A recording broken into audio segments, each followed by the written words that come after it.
Bismillahirrahmanirrahim. Assalamualaikum warahmatullahi wabarakatuh. Jadi alhamdulillah murid-murid, hari ini kita diberi kesempatan lagi untuk menyambung sesi PDPR matematik kita di dalam tajuk perpuluhan. Jadi hari ini cikgu akan masuk subtopik yang pertama, iaitu tambah perpuluhan. Baik, subtopik ni ada pada buku teks awak di dalam muka surat 86 dan 87. 86 dan 87. Okey. Jadi sebelum kita belajar tambah perpuluhan, cikgu nak ulang kaji sikitlah dengan awak. Baik. Tajuk perpuluhan ni kita dah belajar dari awak tahun 2 lagi. Baik. Apakah itu nombor perpuluhan? Okey, nombor perpuluhan ni secara asasnya lah untuk pemahaman awak, nombor perpuluhan ni ialah nombor-nombor yang terletak di antara dua nombor bulat. Contoh dia ialah, okey, cikgu buat satu garis nombor lah kat sini. Okey, cikgu buat nombor 1 sampai nombor 5. Okey, ni garis nombor. Baik. Di antara nombor 1 sampai nombor 2 ni, ada lagi tak nombor yang berada di antara dia?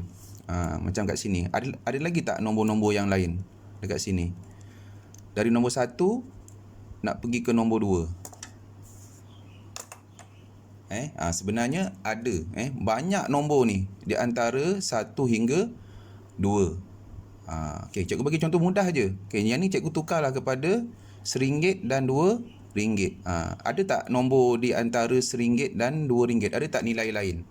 Yang paling mudah kita tengok contoh ni lah.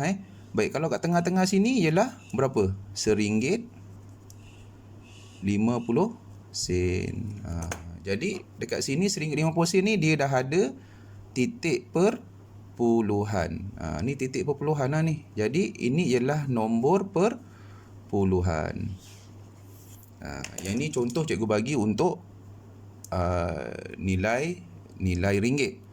Tapi kalau nilai yang bukan wang pun ada banyak lah nombor-nombor di antara nombor bulat ni. Macam sini antara 3 sampai 4. Ada lagi tak nombor yang berada di antara dia? Mesti banyak lah. Kalau dekat tengah-tengah sini mestilah 3.5. Dan nak hampir dengan 4 kat sini 3.9. Okey, ini ialah contoh nombor perpuluhan. Cikgu terangkan apakah itu nombor perpuluhan. Okey, jadi kita boleh sambung kepada subtopik kita hari ini, iaitu tambah perpuluhan. Baik, cikgu akan terangkan mengikut buku teks awal lah. Contoh-contoh dalam buku teks. Baik, kita tengok contoh yang pertama. Okey, berapakah jumlah isi padu air di dalam 2 buah cerik? Okey, cerik ni ada 2 ni. Kalau awak tengok sini, satu ni 1.8 liter, satu lagi ialah 0.5 liter. Jadi soalan dia tanya isi padu kedua-dua ni. Jadi kita kena tambah lah. Baik, di dalam subtopik tambah perpuluhan ni, di dalam tajuk tambah perpuluhan ni, yang paling penting kat sini ialah awak mesti tahu dan kenal pasti di manakah kedudukan titik perpuluhan dia. Okey, dan cara kita susun ialah berdasarkan titik perpuluhan dia. Okey, dekat sini dia dah bagi dah contoh dia kat sini. Okey, 1.8 tambah 0.5. Okey, yang paling penting awak tengok titik perpuluhan dia mesti selari. Mesti selari. Okey, tunjuk sini. Cikgu buat balik. 1.8 liter. Okey, tambah. Okey, nak tambah dengan 0.5 kan? Tengok titik perpuluhan dia dekat antara 0 dengan 5 tu. Jadi titik perpuluhan dia dekat sini. Titik perpuluhan dia mesti selari. Nanti masa awak buat tu tak payahlah buat garis putus-putus ni. Yang ni cikgu nak tunjuk sahaja. Okey, jadi baru boleh tulis 0.5 liter. Macam tu. Jadi bila awak tambah 8 tambah 5, tambah macam biasa je. 8 tambah 5 13. 1 dekat atas, 1 tambah 1 2. Gitu. Dan jangan lupa letak titik perpuluhan. Kalau awak tak letak titik perpuluhan ni, dia akan jadi 23. Tengok kalau cikgu tak letak titik perpuluhan ni, dia akan jadi 23 liter. Lain tu. Kalau letak titik perpuluhan saja, dia akan jadi 2.3. Okey. Baik, kita sambung kepada contoh yang kedua. Okey, soalan dia ialah tambah semua jisim buah. Maknanya tambah semua berat buah yang ada kat sini. Baik, ada 3 buah-buahan. Yang pertama ialah buah nanas 1.3 kilogram. Baik, yang kedua ialah buah tembikai 4.207. Itu cara bacaan dia. Bukan 4.207. Yang tu salah Sebab 2 ni bukannya rumah ratus. Sifar ni bukan rumah puluh dan 7 ni bukan rumah sa. Sebab dia terletak selepas titik perpuluhan. Jadi cara bacaan dia ialah 4.207. Ni rumah-rumah dia dah tunjuk kat sini dah. Selepas titik perpuluhan saja, ini rumah pertama, rumah kedua dan rumah ketiga. Per 10, per 100 dan per 1000. Jadi awak tak boleh baca 4.207 sebab rumah dia dah lain. Okey. Cara bacaan dia macam mana? 4.207. Dan yang ketiga, buah betik 0.96. Bukan 0.96. Baik. Tambah. Okey, tambahlah ketiga-tiga jisim buah-buahan ni. Baik, kalau ikut awak punya buku teks ni, dia dah susun macam ni. Untuk senang nampak lah. Dia susun yang nilai paling besar dekat atas ni. Kemudian ikut turutan lah supaya kita mudah nampak. Okey, tapi cikgu akan buatkan kat sini kalau kita susun ikut turutan gambar ni. Sama sahaja. Okey, yang penting ialah titik perpuluhan ni dekat mana. Okey, yang pertama ialah 1.3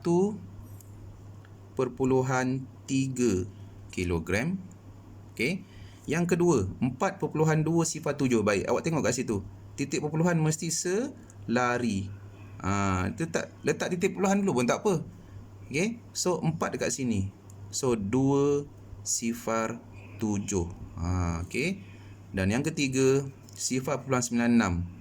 0.96. Baik, baru boleh kita tambah. Susun dengan betul baru dapat jawapan yang betul. Ini mesti selari. Kalau awak ada buku kotak nanti jadinya macam itulah. Okey. Dia kotak. Okey. Okey. Jadi yang yang atas-atas ni awak tinggal tambah je dia punya sifar dia. Tambahlah supaya kita lebih jelas. Tambah. Okey, macam tu. Dia takkan mempengaruhi nilai dia. Dia akan lebih jelaskan kita untuk kita buat tambah. Okey, jadi awak tambahlah sifar 7, sifar 7, sifar 6, 6, 3 tambah 2, 5, 5 tambah 9, 14. Titik perpuluhan jangan lupa nanti Okey, sini ialah 14. Titik perpuluhan jangan lupa. 1 letak atas, 1, 2, 2 tambah 4, 6. Okey, sama sahaja jawapan dia. Kalau awak susun dengan betul, jawapan dia akan sama. Baik, satu lagi. Jangan lupa dia punya unit. Cikgu pun dah nak terlupa dah. Kilogram. Ini semua ialah kilogram. Okey. Okey, kita pergi ke soalan yang ketiga. Soalan yang ketiga, 234 tambah 0.876 tambah 59.01. Okey, dekat dalam buku teks awak ni dia dah buatkanlah dia punya cara macam mana untuk selesaikan. Okey, suka cikgu ingatkan dekat sini ialah bila ada satu nombor bulat macam ni dan dia tak ada titik perpuluhan sebenarnya titik perpuluhannya berada di hujung nombor selepas rumah sa. Macam ni 234 ni sebenarnya dia ada titik perpuluhan. Titik perpuluhan dia dekat mana? Dekat sebelah rumah sa. Sinilah titik perpuluhan dia. Sama macam kalau nilai ringgit, Okey, ini ialah RM1. Betul tak? Okey, kalau cikgu letak titik perpuluhan dekat sini dan cikgu letak sifar macam ni, sama tak nilai dia RM1? Sama kan? Jadi titik perpuluhan dia untuk nombor bulat ialah di sebelah rumah SAR. Ni titik perpuluhan dia. Okey, macam ni, sama. So, kita buatlah macam ni dalam buku teks awak dia dah buat dah. 234 kemudian dia letak titik. Okey, cukup. Okey, sifar perpuluhan 876 ikut titik juga. Perpuluhan dia dekat sini. 59 perpuluhan sifar 1 pun dekat sini. Titik dia. Jadi selari. Mesti selari. Jadi tinggal penuhkan saja ruang ni dengan sifar lah. Yang mana tak ada nombor lagi, awak tambah je. Awak letak je sifar supaya memudahkan kita untuk tambah. Okey, jadi bila awak tambah awak akan dapat ni lah. 6, 7 tambah 1, 8. 8. Okay, 4 tambah 3, 4 tambah 9, 13. 1 kat atas, 1 tambah 3, 4. 4 tambah 5, 9. 2 tambah sifar-sifar 2. Okay, inilah jawapan dia. Okay. Baik, untuk soalan nombor 4, cikgu akan terangkan nanti bila kita masuk tajuk tolak perpuluhan. Okey.